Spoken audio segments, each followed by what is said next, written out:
and today I thought I'd bring you along busking with me and show you my equipment and my setup and what goes off. So first of all, I put my violin pickup, a Fishman V200, onto my violin, and then I will tighten it with this. And this part right here just slots in between one of the eyes on the bridge. I used to put it on this side, but I found that the sound was sounding more full over this side, which is the more bassy strings. So yeah, it goes this way up, so it's like open at the, if you can see, I don't know how to describe it. But yeah, I've used this one for 2 years and had no problems with it. Another one that I used for 6 months. Although this was double the price, I've had over triple the time usage out of this and it's still going strong. And now I'll tune my violin. Yes, it may come out of tune by the time I actually get into town, but at least it's halfway there and then I can just fine tune it if I need to when I get there.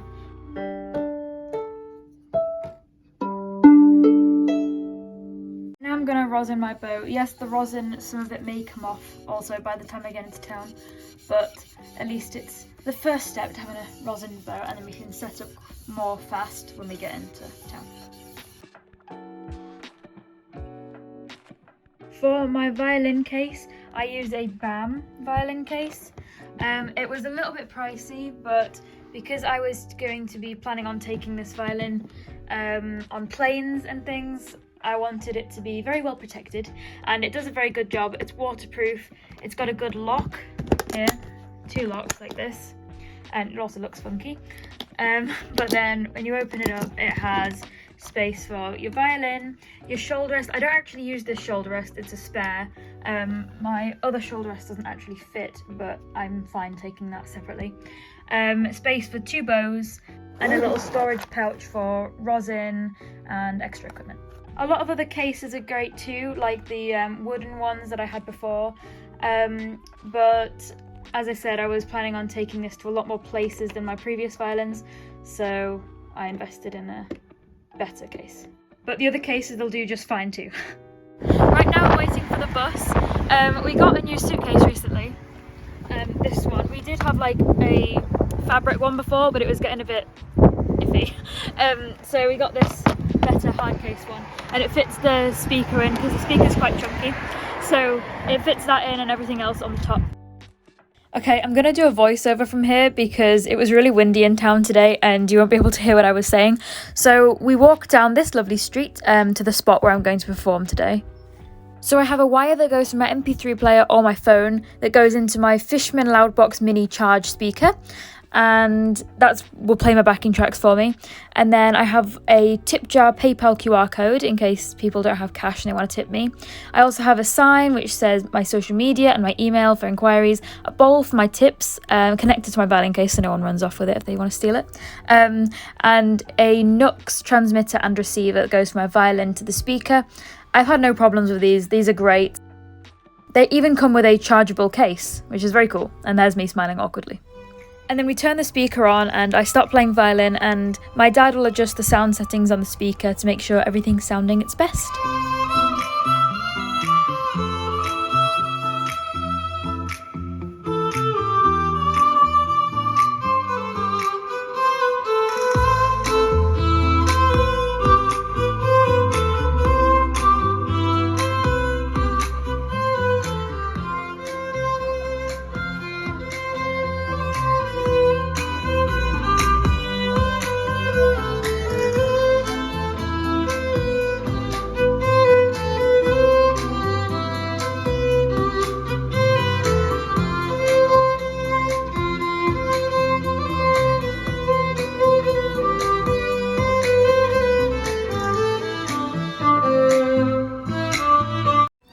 After my dad's done this, he'll go and stand at different areas of the street to make sure it'll be sounding good.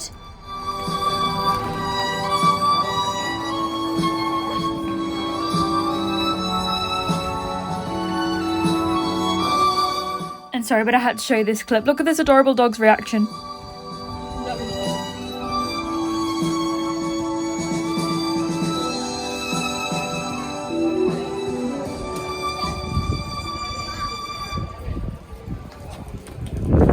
During my street performance, I'll record a couple of covers that I've learned that week. I never have a set list that I practice beforehand.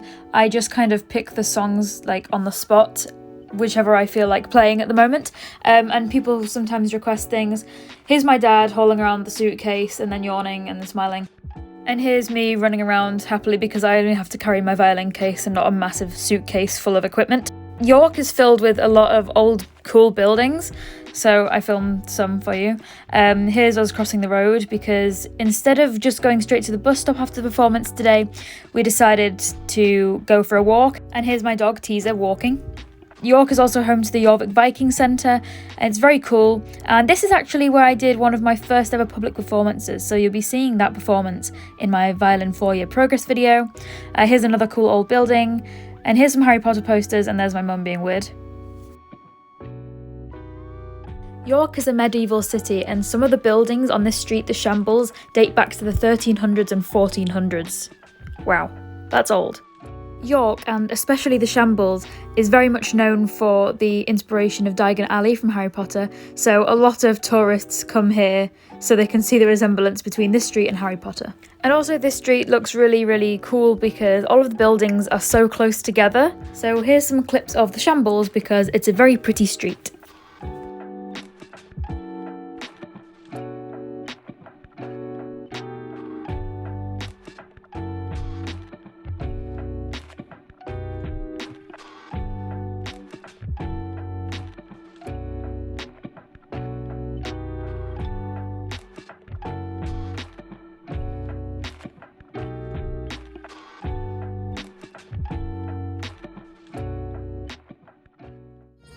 We finished our walk at a restaurant and then we got the bus back by literally running to the bus stop because we never know the bus times. The bus was practically waiting for us. Even my dog knows how to run for the bus. That's how often we run for the bus. But anyway, I hope you enjoyed this video. Leave a like if you did and subscribe if you want to see more videos like this and covers. And yeah, I hope you have a wonderful rest of your day. And I've always loved playing this song in my street performances, so I'll end the video with my violin cover of Starman by David Bowie.